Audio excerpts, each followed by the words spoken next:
ரத்த கணபதி மாந்திரிக பயிற்சி நன்மைக்கு மட்டும். இப்போ வந்து பார்த்தோன்னா மக்கள் வந்து ரொம்ப கஷ்டப்பட்டு வீடை கட்டுறாங்க. வீடு கட்டினா அதில் ஏதாவது ஒரு வாஸ்து பிரச்சனை இந்த மாதிரி நிறைய ஏதாவது மனிதனுக்கு ஏதாவது ஒன்று நோண்டினே இருப்பாங்க மக்கள் என்னை பொறுத்த வரையும். ஏன்னா இந்த உலகத்தில் வந்து பார்த்தோன்னா எந்த பொருளுக்கும் ஒரு குறை நிறைன்றது இருக்க ஆரம்பிச்சிடும். அப்போது இவங்க பார்த்து பார்த்து அற்புதமாக வீடு கட்டுவாங்க. அப்போ அந்த வீடு கட்டும் போது பார்த்தோன்னா உடனே ஏதாவது வாஸ்து பிரச்சனை, உடனே என்ன பண்ணுவாங்க, இதை எடுத்து அன்னானிக்கு இடி, இந்த சேவத்தை அடித்து அன்னானிக்கு வை, இந்த அன்னைக்கு கற்று அப்படி பண்ணி இப்படியே தான் இதே ஒரு வாஸ்து என்ன ஒரு சைடு பண்ணுவாங்க. திரும்பி என்ன பண்ணுவாங்க அதே மாதிரி பண்ணுவாங்க. ஒன்றுமே இல்லைங்க. எனக்கு தெரிஞ்ச ஒருத்தர் வந்தாங்க. அவங்க என்ன பண்ணிட்டாங்க, இப்படி தான் வீட்டில் பிரச்சனை கொஞ்சம், அந்த வீட்டில் ஒரு கெட்ட எனர்ஜி எது வந்துருக்கு. அதில் ஒரு ஆள் என்ன பண்ணாங்க, வாஸ்து பிரச்சனை சரியில்லைன்ட்டு அந்த ஆள் என்ன பண்ணிக்கிறான், ஒரு பாதி வீடவே இடிக்க வச்சுக்கிறான்.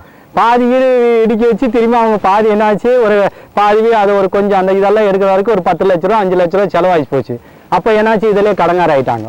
திரும்பி என்ன பண்ணாங்க, இன்னும் கொஞ்ச நாள் போட்டு திரும்பி பிரச்சனை, திரும்பி இன்னொருத்தனை கூட்டினா இன்னொன்று என்னாச்சுன்னா மோல்டுக்கு கீழே இருக்குது மேலே ஏற்றுக்கணும் அவன் சொல்லிட்டுக்கிறான். அப்புறம் மோல்டை இடிச்சு காட்டுறதுக்கு அதுக்கு கடன் வாங்கி என்ன பண்ணோம், அந்த மோல்டை இடிச்சு காட்டுறதும் ஒன்று என்னன்னா புல் கடங்கார ஆகிட்டான். புல் கடங்கார ஆகிட்டு என்ன பண்ணணும், வாஸ்து வாஸ்து வாஸ்து நம்பி கடங்கார ஆனதான் மிச்சம்.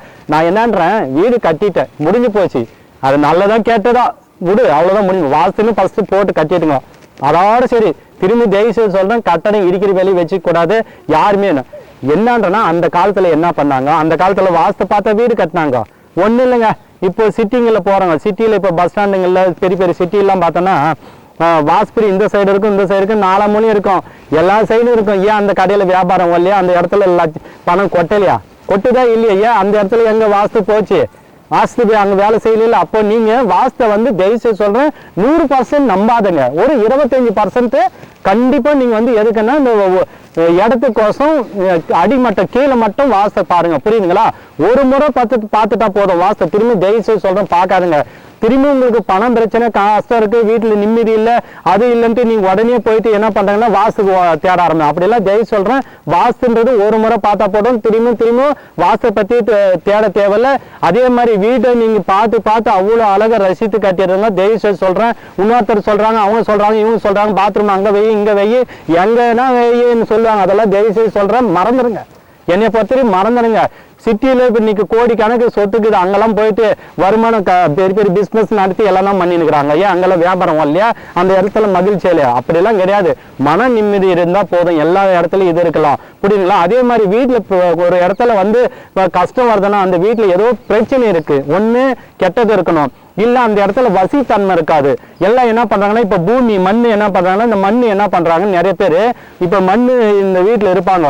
ஒரு நல்ல இடத்துல வீடு போட்டு நல்ல வசி பூமியாக இருந்தால் அந்த இடத்துல வசின்னு வேலை செய்யும்.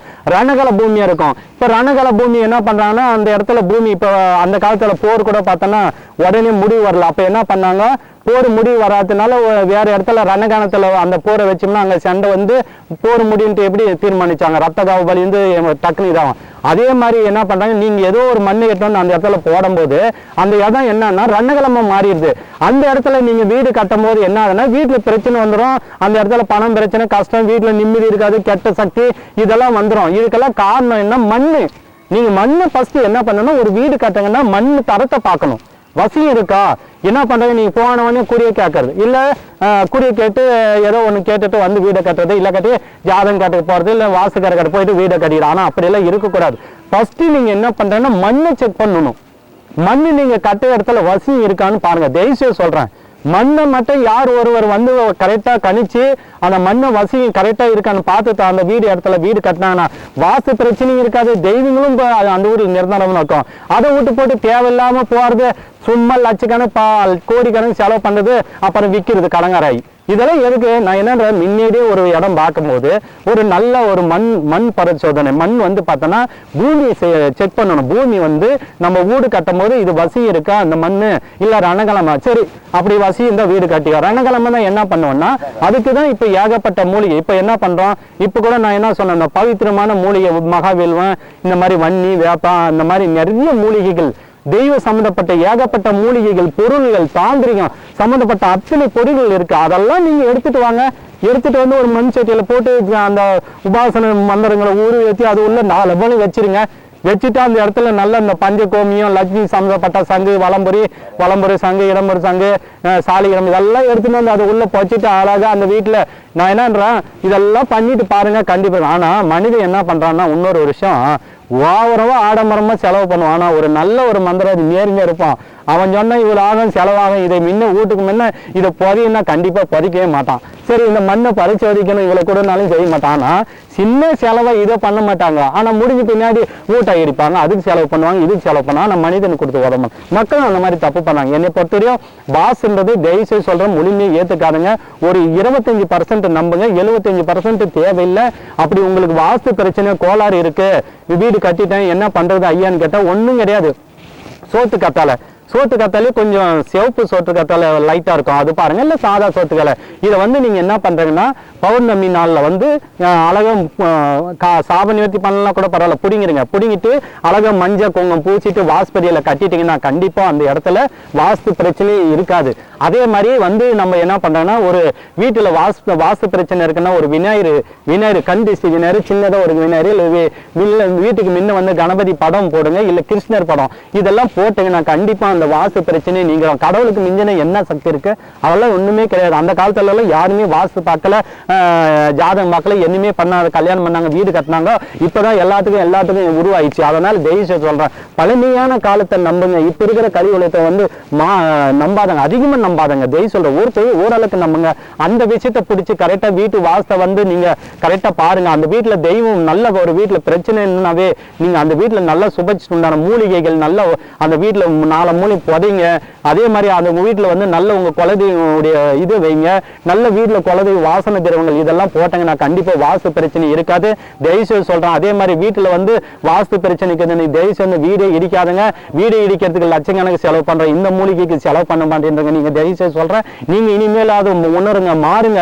எங்கிட்ட வாங்கல எங்கன்னா போங்க, நீங்க போய் இயற்கையே சில மூலிகைகளோ எல்லாமே சக்தி இருக்கு. அதனாலதான் நான் என்ன சொல்றேன், வீட்டை சுத்தி நல்ல இயற்கையோ தெய்வ சம்பந்தப்பட்ட மூலிகைலாம் வச்சு அந்த இடத்துல இப்ப கோயில் கட்டுறோம், அந்த கோயில் கட்டுற இடத்துல எவ்வளவு தூய்மையை உணர்ந்து அந்த இடத்துல ஏதாவது செய்வேன் பில்லி சொன்னீங்க அந்த இடத்துல அந்த தெய்வங்கள் வந்தோடனே எதுவும் வேலை செய்து அந்த மாதிரி நீ வீடை கோயில ஆக்குவா. அதை விட்டு போட்டு எதுக்கு சும்மா நீ தேவையில்லாம பண்ணிடுற? வீட்டவே கோயில மாற்றணும். என்னை பொறுத்தவரையும் வீட்டை யார் ஒருவர் கோயில மாத்துறாங்களோ கண்டிப்பா அந்த வீட்டுல பில்லிங் நிற்காது, வாசுன்ற பிரச்சனையே இருக்காது. தயவு சொல்றேன் இனிமேல் வாசுன்ற ஒரு இதே மறந்துருங்க. கண்டிப்பா நம்புங்க. வானல்ல நான் கூட நம்புறேன், ஏத்துக்கிறேன், இல்லைன்னு கிடையாது. ஆனா 25% தான் நீங்க வாசத்தை நம்பணும். 75% போற தெய்வங்களை நம்புங்க, மூலிகைங்க நம்புங்க, நீங்க கற்ற எண்ணெய் தன்னை நம்புங்க. புரியுதுங்களா? சும்மா தேவையில்லாம இடிச்சு கடங்கராயி அப்புறம் வீடு வித்து போற மாதிரி வந்துடும். அப்புறம் வேற ஒருத்த அதில் குதி கொண்டா நல்லா தான் இருக்கிறான், ஏன் அவனுக்கு மட்டும் போச்சு? அதற்காக காரணம் உங்களுடைய வாழ்வாதாரத்தை எப்படி செலவு பண்ணணும், எப்படி உயரணும், இதெல்லாம் முறையை பண்ணுங்கன்னா கண்டிப்பா நீங்க இதை எதுவுமே நம்ப தேவையில்ல. வீட்டுல நீங்க கண்டிப்பா வீட்டை குலதெய்வம் இப்போ எப்படி நினைக்கிறீங்க, கோயில நினைக்க மாதிரி வீட்டில் கோயில நினைச்சீங்கன்னா கண்டிப்பா வாஸ்து பிரச்சனையே இருக்காது. வீட்டுல எந்த பணம் பிரச்சனை கஷ்டம் நஷ்டம் எதுவுமே வராது. அதனால வீடு அப்படியே அம்முமா இருக்கும், அந்த வீட்டுல சுபச்சிருக்கும். ஓம் கணபதி, ஓம் காளி, ஓம் நமச்சிவாய.